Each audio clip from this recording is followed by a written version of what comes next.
Hello and welcome to my YouTube channel. So today we'll be reviewing the Tvs Apache Rtr200 4V Riding Modes Edition, quite a long name. So it won't be a review as such because I am not a professional automobile reviewer. It will be more of an ownership experience and personal view on this motorcycle which I'll be sharing, which I have felt in the last 1 year of owning this motorcycle. So the question would arise that why did I choose this motorcycle?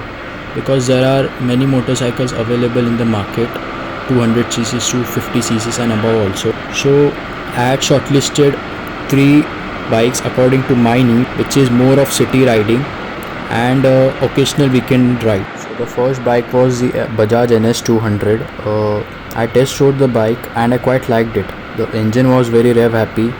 Downside of the bike compared to this was it didn't have a dual channel ABS at that time. The newer model has that.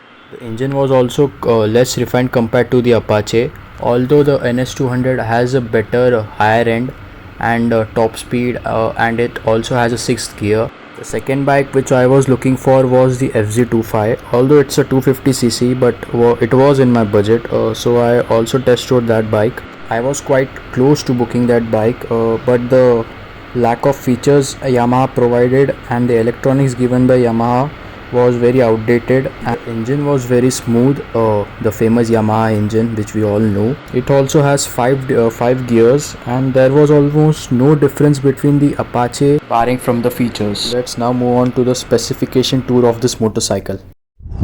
This is the front profile of this bike. It has got a beautiful LED headlight setup and a disappointing halogen indicator setup. So as far as touring is concerned, the riding seat is very well cushioned and the pillion seat is very hard and not too comfortable for long rides. That's what I would say. The rider's cockpit, we get 3 riding modes in the bike, rain, urban and sport. We get a fuel indicator, fuel gauge, gear position indicator and a 3-step adjustable front suspension of Showa. The rear tire is of 130 by 70 17-inch tire and the front is of 90 by 90 17-inch tires. Most value for money feature in this bike is the race tuned slipper clutch given in this bike. It is super smooth and slick in traffic.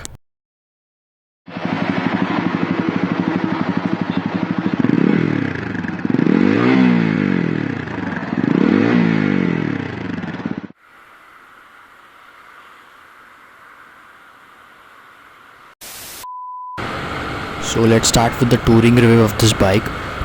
First of all, the cruising speed of this bike is around 100-110 without any bump in the handlebars or foot pegs, and the bike feels planted at this speed. So this would be the sweet spot for highway cruising.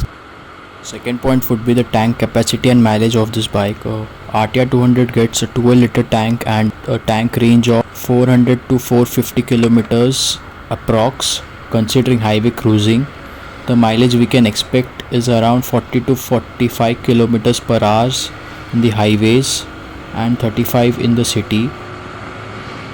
So let's talk about the luggage carrying capacity of this bike. Luggage carrying capacity of this bike is not that great as it's a sports motorcycle. You can tie a tail bag and a saddle bag if you have no pillion with you. Saddle stay has to be fitted aftermarket as there is no option from the TVS. So let's now discuss about the riding stance and seat comfort of this bike.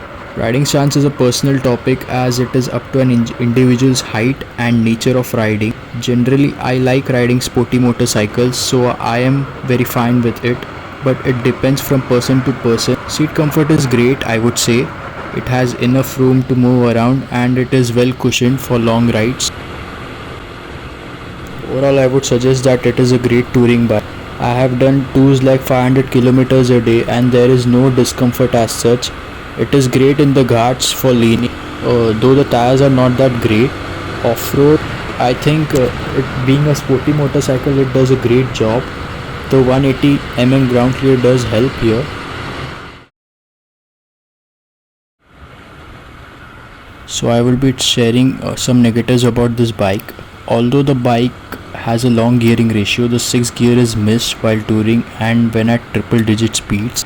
The second point is the infamous TVS service center, which you all know the reason. You as a customer has to be proactive and vigilant and check the required inspection because they won't care about your motorcycle and they themselves don't know what to do.